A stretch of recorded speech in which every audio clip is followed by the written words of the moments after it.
Hello and good afternoon, my lovely friends. It's afternoon my end. I'm not sure what time it is from wherever it is you're watching this from. Glad you could join us for another episode of Property Focus. Today I'm very excited to talk about conveyancing. Conveyancing would be the subject of our chat today. Just going over the process and what we need to know as we transact in property. Okay, conveyancing, to be less fancy, is simply the legal changing of ownership from one party to the other. Okay, so I thought we should go over this today and familiarize ourselves with the process and what is involved. Now, when I buy a property from Mr. X, Mr. or Mrs. X,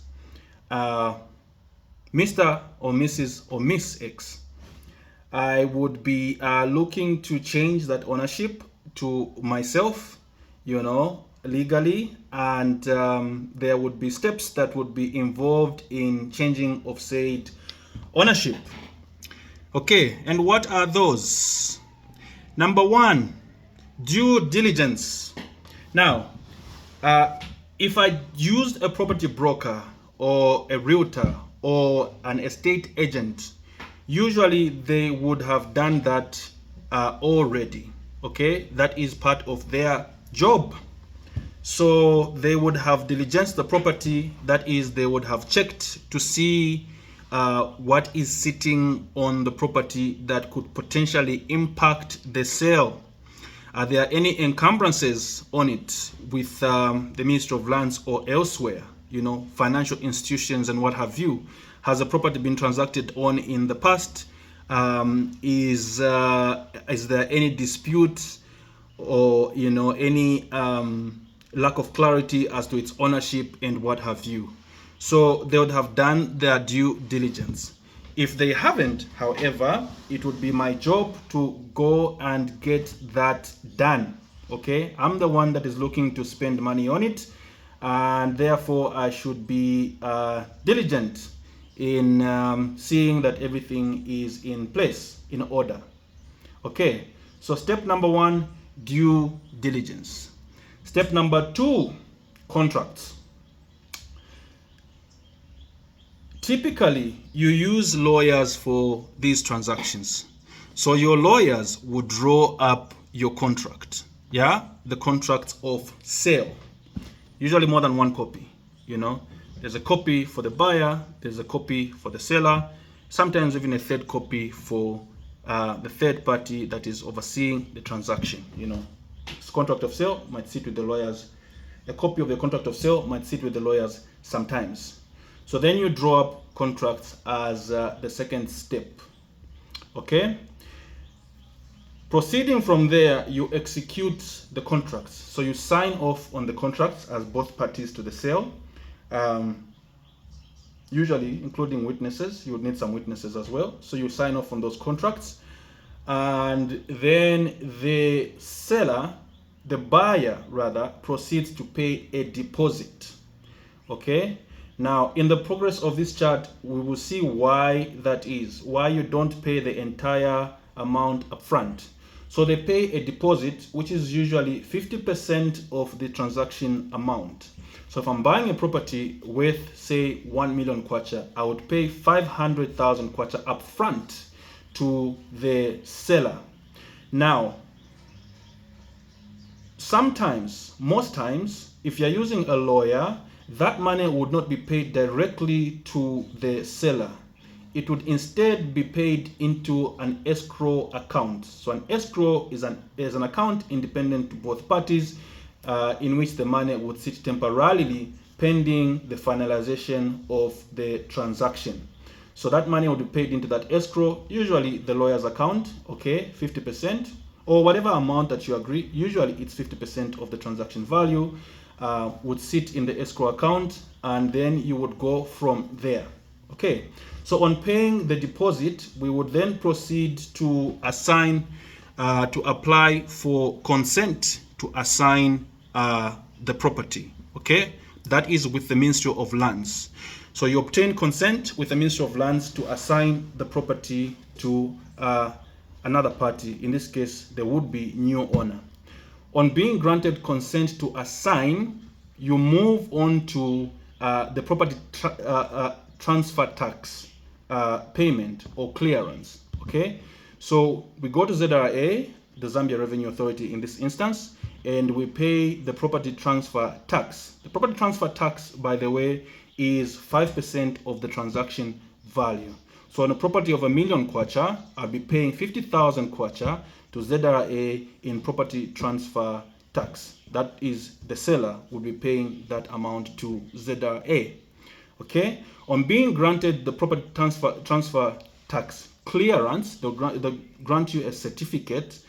We would then go back to the Ministry of Lands to obtain the deed of assignment. Okay, now at that particular point, then having obtained the property transfer tax clearance, the buyer would typically pay the balance. Okay, because now we have the clear to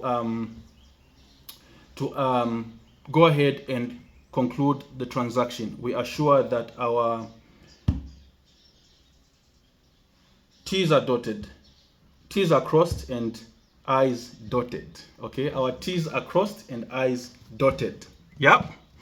So then we would pay the balance. Rather, the balance would be paid to the seller. Also, maybe back into the escrow with the lawyers, if you are using lawyers, or if you agree to just transact directly between the two of you into the seller's account. That is the payment of the deposit. I mean the balance. Okay. On paying the balance, the deed of assignment may be signed off between the seller and the buyer, and then the lodgement of those documents may be done with the Ministry of Lands. The lodgement, by the way, is the final step towards changing ownership. So basically, you are saying to the Ministry of Lands that, look, we have exhausted the process, we have done everything that is requested of us, and now we are good to go and have this property exchange hands. Okay, so you do the lodgement in that final step, and then the Ministry of Lands can then proceed to issue a new certificate of title to the buyer. Right, so a quick recap. Number one, due diligence on the property. Okay, it's your job as the buyer to make sure everything is in order. You are spending your money. Okay, if you're using a property broker, you should have your property broker do that. That's part of why they are being paid. So they would have to diligence the property and see to it that everything is good. There are no encumbrances or anything that you would need to know that might impact the sale. Number two, drawing up of contracts. Okay, very important. Also very important to read your contracts thoroughly. It's not uncommon to have people sign off on contracts they haven't read and then turn around and say, look, we didn't realize there was this, or we didn't realize there was that. No, would like to change this, would like to change that. So please, beforehand, make sure that you have read the contracts thoroughly and that you well understand what it is they spell out and imply. Okay, so on executing the contracts, you then proceed towards obtaining consent to assign, okay, with the Ministry of Lands. On obtaining said consent, you proceed to get your property transfer tax clearance from the Zambia Revenue Authority, or whatever tax authority is in your particular jurisdiction. I imagine that these processes are not very different, at least in the African context, from country to country. I'd be surprised if there are major variances, but I don't imagine there are. Largely, I imagine it's a similar process across countries.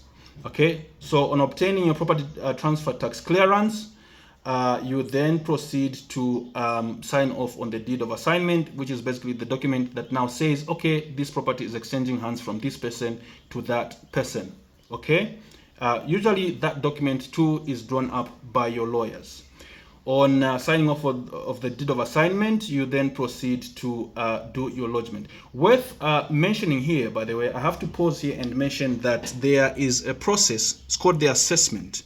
Okay, through all of these steps, there is a process called the assessment that is done on a particular property. So the assessment is basically checking the land's record. Okay, you want to check your root of title, so-called. You want to check the list of previous owners on the property. You want to check that the records tally, you know, what's sitting on the certificate of title in that particular instance. It tallies with what is sitting at lands in the record, in the registry.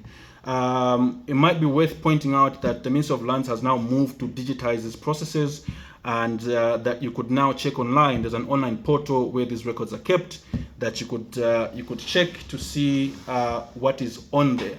So you do the assessment, okay? It's quite a bit of a process as well, along with all the steps I have mentioned, and then you move on from there to do the, you know, to lodge the documents, aforementioned documents, and then you can now have the Ministry of Lands issue new certificate of title.